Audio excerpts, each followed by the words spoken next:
Namo Buddhaya. Perkenalkan, nama saya Edi Oktarianto dengan NPM 2041120 dari kelas 1 BUML. Pada video saya kali ini, saya akan menjelaskan secara singkat kisah hidup Buddha Gautama. Simaklah video ini dan semoga video ini bermanfaat bagi banyak orang. Pangeran Siddhartha Gautama dilahirkan sebagai seorang Buddha atau orang yang mencapai penerangan sempurna. Ayahnya bernama Raja Suddhodana yang merupakan penguasa dari suku Sakya, dan ibunya bernama Ratu Mahamaya Dewi. Ibundanya meninggal dunia 7 hari setelah melahirkan Pangeran Siddhartha. Ratu Mahamaya kemudian terlahir kembali di alam surga Tusita, yaitu alam surga luhur. Sejak itu yang merawat Pangeran Siddhartha adalah Mahapajapati, bibinya yang juga menjadi istri Raja Suddhodana. Kelahiran Pangeran Siddhartha Gautama pada tahun 623 sebelum Masehi di Taman Lumbini. Ketika itu Ratu Mahamaya berdiri memegang dahan pohon sala. Kelahiran sang pangeran dibarengi kejadian jatuhnya 2 arus kecil yang jatuh dari langit, yang satunya dingin, yang lainnya hangat. Arus tersebut membasuh tubuh Pangeran Siddhartha. Pangeran Siddhartha lahir dalam keadaan bersih tanpa noda, bahkan dapat langsung berdiri tegak dan melangkah ke arah utara. Tempat yang dipijaknya pun tumbuh bunga teratai. Dari kejadian itu, para pertapa di bawah pimpinan Asita Kala Dewala meramalkan bahwa Pangeran Siddhartha kelak akan menjadi Maharaja Diraja atau menjadi seorang Buddha. Pertapa Kundana dengan pastinya meramal bahwa sang pangeran kelak akan menjadi seorang Buddha.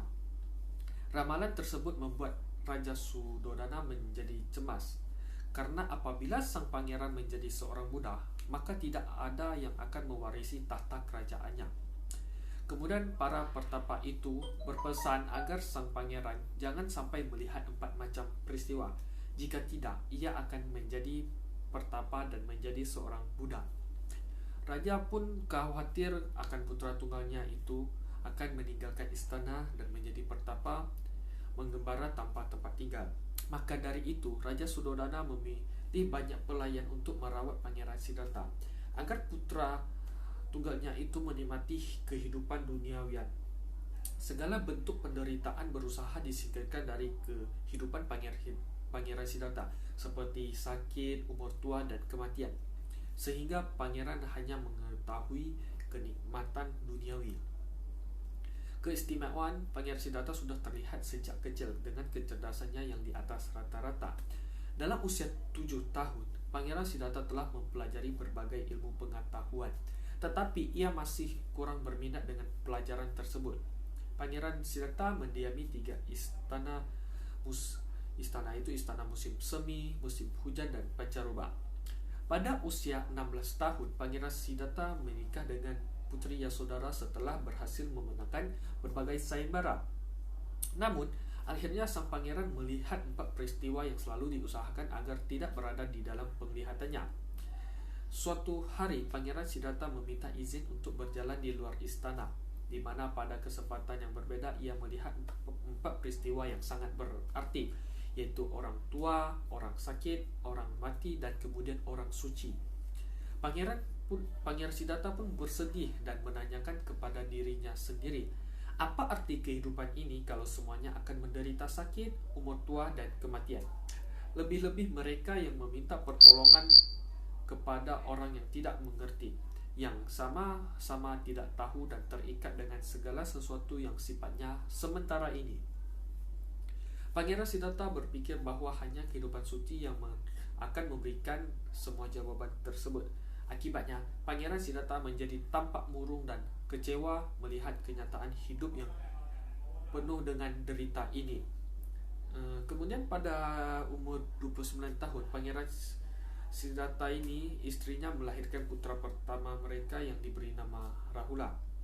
Dan pada suatu malam, Pangeran Siddhartha memutuskan untuk meninggalkan istana dengan ditemani kusirnya yang bernama Channa. tekadnya telah bulat untuk melakukan pelepasan agung dan meninggalkan istana keluarga kemewahan untuk pergi mencari guru yang untuk mencari ilmu sejati yang dapat membebaskan manusia dari usia tua, sakit, dan mati. Kemudian menjalani hidup sebagai pertapa. Dalam pengembaraannya, Pangeran Siddhartha berguru kepada Alara Kalama dan Udaka Ramaputra. Dari kedua gurunya tersebut, ia belum puas karena tidak memperoleh yang diharapkannya.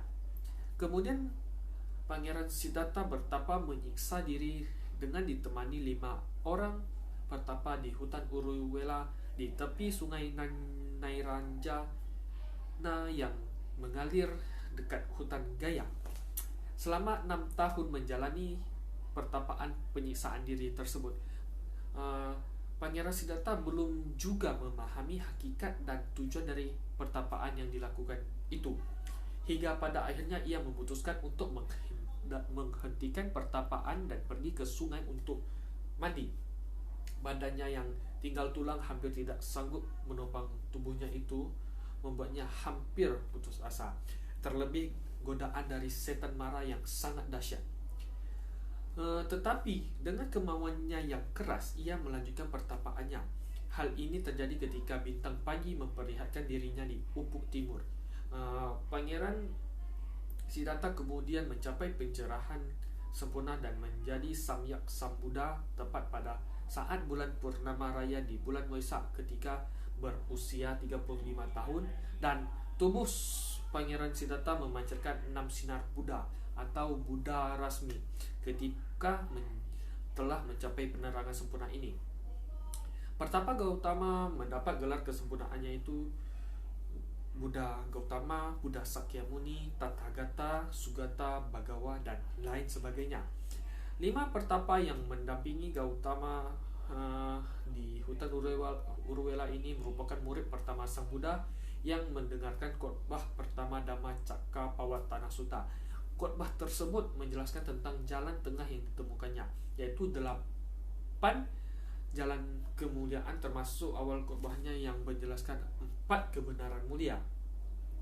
Kemudian Buddha Gautama kembali berkelana untuk menyebarkan Dharma selama 45 tahun kepada umat manusia dengan penuh cinta kasih dan kasih sayang. Pada usianya yang ke-80 tahun, ia menyadari bahwa 3 bulan lagi ia akan mencapai parinibbana. Sang Buddha dalam keadaan sakit terbaring di antara 2 pohon sala di Kusinagara memberikan khotbah Dharma terakhirnya kepada murid-muridnya yang bernama Mahaparinibbana Sutta. Kemudian Sang Buddha pun parinibbana.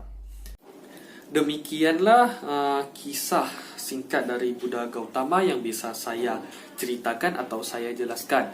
Semoga video ini bermanfaat bagi banyak orang, dan semoga semua makhluk hidup berbahagia. Sadu, sadu, sadu. Sekian dari saya. Terima kasih. Namo Buddhaya.